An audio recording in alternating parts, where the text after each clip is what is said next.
Première édition du journal du premier jour du décembre de l'année 2025. Mesdames, Mesdemoiselles et Messieurs, bonsoir chez vous. Nous sommes dans la radio communautaire Mandéléo. Votre édition du journal vespéral, voici les principaux titres. À la une ce soir, la chefferie Babila Babombi en territoire de Mambasa est en mouroir pour l'année 2025. Plus de 1300 civils ont été tués par les terroristes et ADF et la CRDH monte au créneau. Le lac Albert est en voie d'être une piscine sans poissons. Plus de 35 espèces ont déjà disparu dans ces lacs partagés entre la RDC et l'Ouganda. Que faire pour sauver ces lacs? Détail dans votre édition du journal. Prise de fonction du nouveau gouverneur militaire de la province du Nord Kivu, lieutenant-major Somo Kakule, promet récupérer les entités assises par les rébellions 23. Actualité à 3 titres, votre radio à 3 lettres RCM Bounia. Les détails vous arrivent ici et maintenant, gardez l'écoute.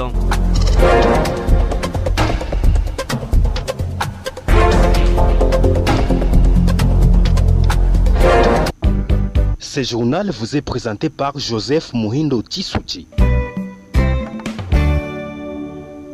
De l'autre côté, la baie vitrée, c'est Jean-C Rumbata pour la prise de son et la mise en onde impeccable. Mesdames, Mesdemoiselles et Messieurs, bonsoir, excellentes conditions d'écoute à vous toutes et à vous tous.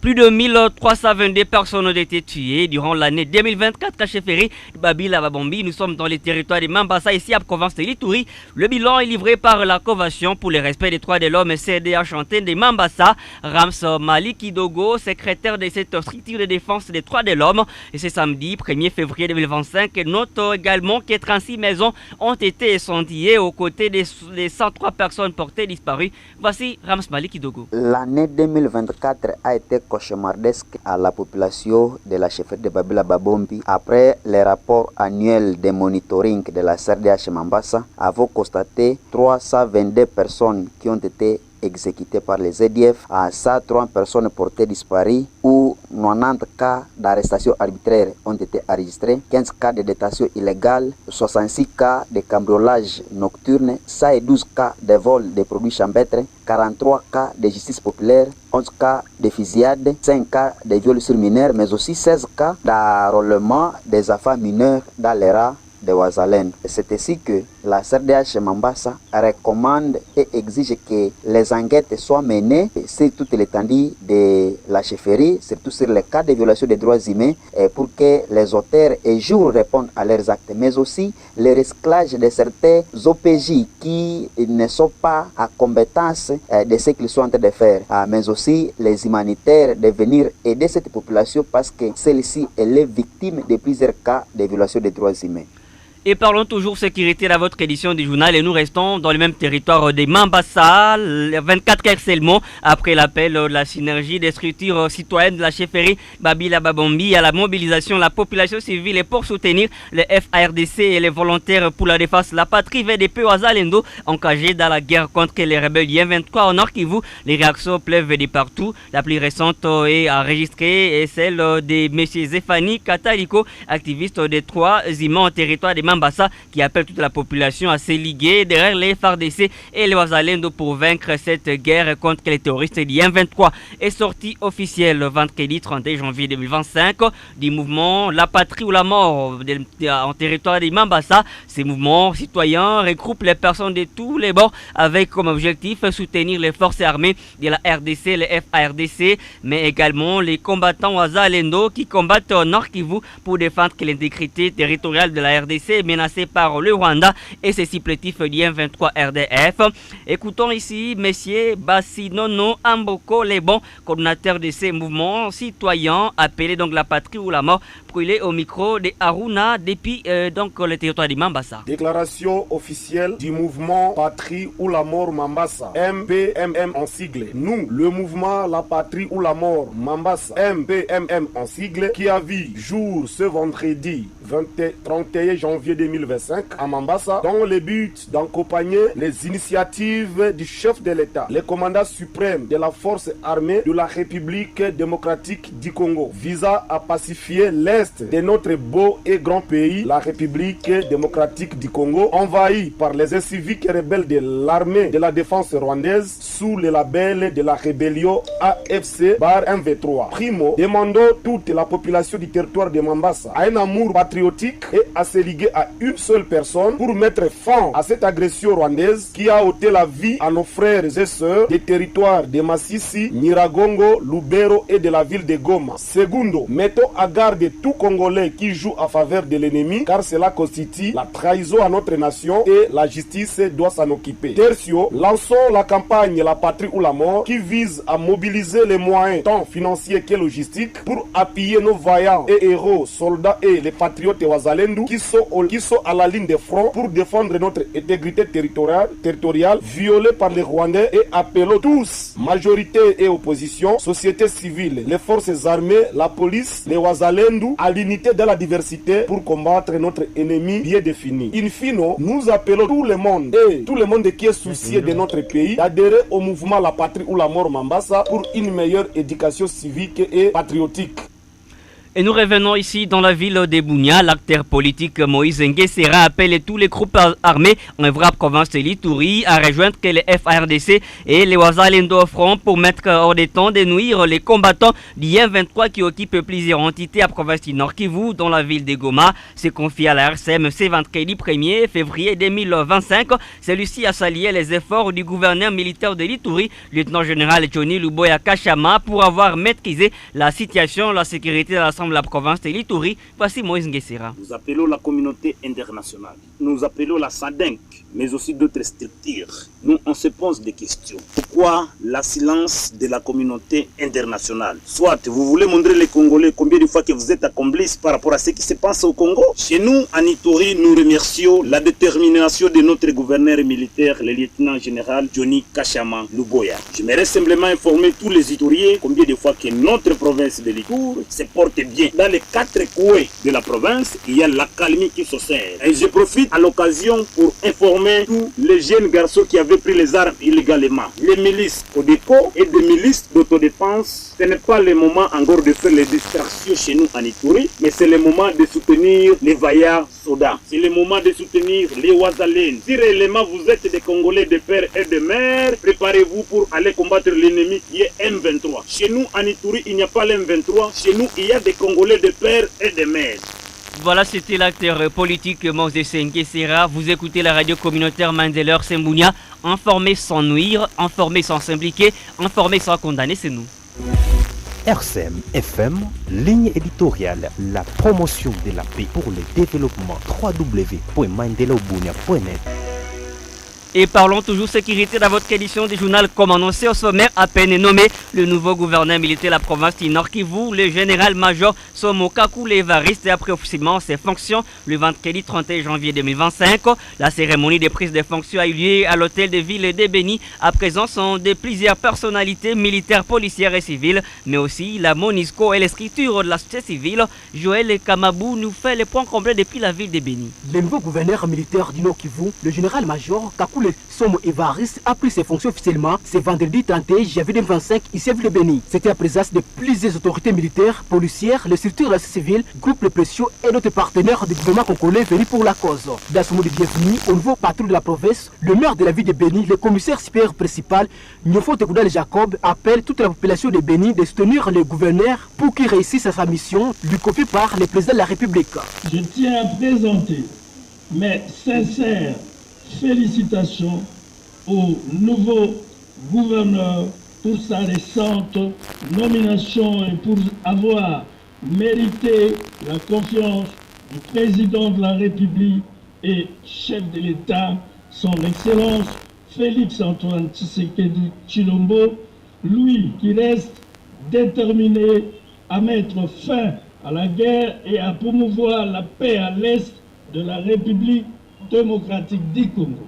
C'est pourquoi je demande à toute la population de la ville de Béni de soutenir le nouveau gouverneur et de travailler en collaboration avec lui pour améliorer nos conditions sécuritaires en province. Face à cette situation sécuritaire très critique, le gouverneur militaire de Kivu affirme son engagement à restaurer la paix et l'autorité de l'État dans cette province qui est sous menace de la rébellion rwandaise. Alors qu'une partie de notre très chère province est occupée par le Rwanda, situation qui renforce notre résistance et notre détermination à reconquérir et restaurer l'autorité de l'État dans ces zones soumises aujourd'hui à un régime barbare de terreur et de non-État. Toutes du 28 janvier 2025, une confiance de mission pour bouter l'ennemi dehors et restaurer l'autorité de l'État sur toute l'étendue de la province. J'accepte de relever ce défi ensemble avec ma population et avec la détermination des vaillants combattants des FARDC et des patriotes Wazalendo, dont le sang de certains d'entre eux tombés sur le champ d'honneur symbolise le patriotisme vivant et absolu. Pour cette occasion, le général-major Kakule Somo Évariste appelle la jeunesse de Béni à intégrer l'armée congolaise pour défendre cette province et préserver l'été national. Le général-major Kakule Évariste Somo promet à la population du Nord Kivu une résistance farouche contre les agresseurs et assure que son installation définitive dans la ville de Goma se fera dès que la session sera maîtrisée. Chers jeunes, sur vous repose l'avenir de la République et j'en appelle à votre sens patriotique pour ne pas céder au discours flatteur de l'ennemi et je vous demande de rejoindre les forces de défense pour contribuer à la protection de l'indépendance du pays. Consolider les acquis de nos pères, des pères de l'indépendance, consistant à garder la République une et indivisible dans ses frontières de 1960. En ma qualité de gouverneur de province, je trouverai un équilibre entre la mission de restauration de l'autorité de l'État et le développement de la province pour améliorer les conditions de vie de la population. Il faut le dire, la prise de fonction du gouverneur militaire du Nord Kivu intervient dans un contexte particulier suite à la situation sécuritaire où cette province fait face à une agression attribuée au Rwanda. Occupation de la ville de Goma par les combattants du M23 soutenus par l'armée rwandaise fait couler encre et salive. Contre cette situation d'agression, le député national Pichu Iribi n'a pas resté sous silence. Joint au téléphone par la radio communautaire Mantello ce samedi 1er février 2025, celui-ci appelle à une mobilisation générale. Elias Soulaïweka nous l'a contacté pour nous. Voici ce point complet. C'est un message de paix, d'espoir que l'honorable Pichu Iribi a adressé à la population iturienne pendant cette période de guerre. Cet élu du territoire d'Irumu a fermement condamné cette agression nous imposée injustement par Paul Kagame, car selon Iribi, le président rwandais travaille au profit des impérialistes prédateurs. Aujourd'hui, le Rwanda s'est donné tous les luxes du monde, non seulement d'agresser notre pays, la République démocratique du Congo, mais aussi à le piller, à violer sans vergogne, au vu et au su de tous, toutes les règles du droit international et du droit international humanitaire sans que personne ne lève son petit doigt pour les lui interdire. Goma aujourd'hui, dans le Nord Kivu, est la pointe de l'iceberg qui cache un complot plus vaste. Tout à saluer le courage inébranlable des FARDC et celui de Wazalendo engagés avec abnégation dans les opérations à Goma, le député national Pichu Iribi Pierre Célestin appelle à une mobilisation générale. Nous saluons le courage inébranlable de nos vaillants soldats de FARDC, Eloko Yamakas, et les patriotes Wazalendo, lesquels se sacrifient jour et nuit et parfois dans des conditions inhumaines pour sauver notre patrie. Nous leur rendons un vibrant hommage. Nous appelons à un sursaut patriotique, à une mobilisation générale de toute la nation et à un appel à la solidarité nationale qui est en danger. Nous lançons un vibrant appel à tous nos jeunes d'intégrer nos forces armées pour la défense de la patrie. Nous gagnerons cette guerre car notre cause est juste. La ville de Goma a été, depuis dimanche dernier, le théâtre des affrontements entre les FARDC et les rebelles du M23 sous les labels du Rwanda. Selon l'Organisation des Nations Unies, 700 personnes ont été tuées et 2800 blessées. Elias Loaïvoueka, Bounia. Et parlons de cette actualité, nous partons dans les territoires de Mambasa. Le coordinateur de la société civile à la province de l'Ituri a révélé plusieurs défis lors de sa mission d'itinérance à Mambasa. D'après l'ingénieur Dieudonné Lossa, sur les plans humanitaires, plusieurs déplacés des guerres vivant en Mambasa n'ont pas d'assistance. Et sur les plans socio-économiques, il est observé un grand nombre de jeunes qui sont en chômage. et ces derniers se livrent aux actes d'anti-valeur et d'anti-développement, rapporte les données l'OSA, son coordinateur qui se confie à la presse, c'est samedi 1er février 2025. Voici ici qui donnait l'OSA. Depuis le 19 janvier, nous sommes venus nous imprégner de la situation générale du territoire. Nous avons eu la chance de parcourir presque la quasi-totalité du territoire où nous avons été relevés plusieurs points sur les plans sécuritaires, socio-économiques et environnementaux et aussi humanitaires. Sur le plan humanitaire, il est constaté que les déplacés qui sont dans le territoire de Mambasa, leur présence n'attire pas beaucoup l'attention des autorités et ni des humanitaires. Nous voulons bien que ces points soient aussi présentés au niveau des autorités parce que ceux qui sont dans la situation difficile, ces déplacés d'ici aussi sont dans la même situation que les autres. Donc ils ont droit d'être assistés comme l'État a cette obligation de le faire. Les jeunes gens nous ont posé la question autour de chômage qui bat le record dans le territoire. C'est ce qui entraîne même la jeunesse dans l'oisivité. Donc nous passons également à ce que, toujours dans les devoirs de l'État congolais, de créer des millionnaires,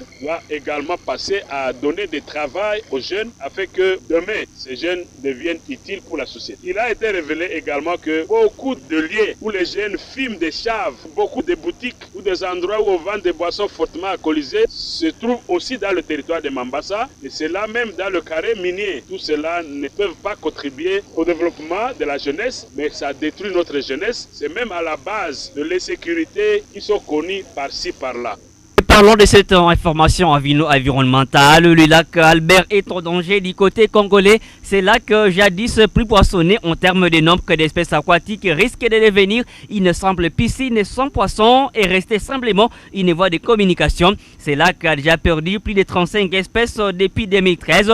Une menace réelle sur l'avenir de ces patrimoines. Voici pour vous les dossiers complets. L'alerte est du chef de travaux et doctorant à l'université de Yaoundé, chercheur et expert sur le lac Albert et sur la gestion de l'environnement des écosystèmes aquatiques, Jarji Kambale, qui note que le lac Albert est en danger avec la détérioration de la qualité des eaux. Actuellement, il est classé parmi les lacs à danger. Et si on ne fait pas attention, d'ici là, on va se retrouver avec une piscine vide, sans poisson, avec la détérioration des qualités des eaux et consorts. Si on ne prend pas de précautions maintenant, la santé de lac Albert n'est pas bonne ces derniers temps. Une surexploitation, une surpêche. Les gens sont en train de pêcher nuit et jour avec des engins de pêche qui sont extrêmement prohibés et le nombre de permis de pêche exagéré. Seulement 14 espèces aquatiques ont été retrouvées dans ces lacs, regrette le chef des travaux et doctorant Jarji Kambale. Les dernières recherches de 2009, 2010, 2013 pouvaient encore évoquer 44 espèces. À 2024,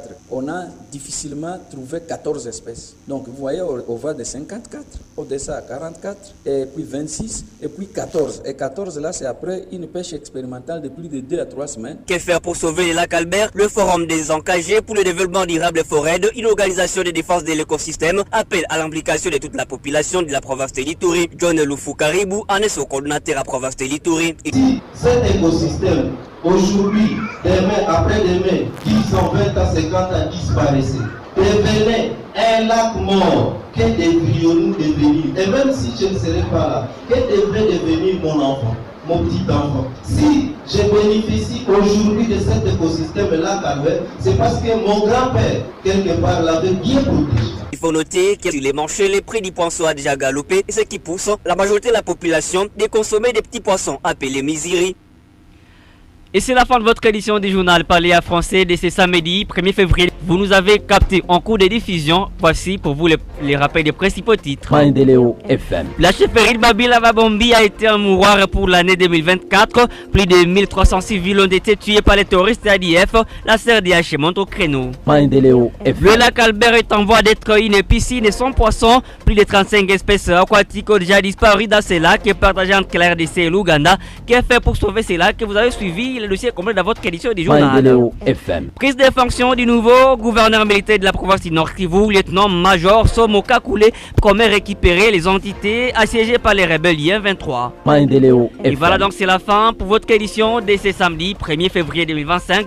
J'ai été à la présentation, Joseph Mwindo Tissouti. Jean-Cyr Rumbata nous a servi avec abnégation de l'autre partie, la baie vitrée pour la prise des sons et la mise en onde. Sicilema du côté vidéo. Mesdames, mesdemoiselles et messieurs, bon week-end à vous toutes et à vous tous. Et que ce mois de février soit pour vous un mois prospère et un mois plein de bénédictions à vous toutes et à vous tous. Et bye bye.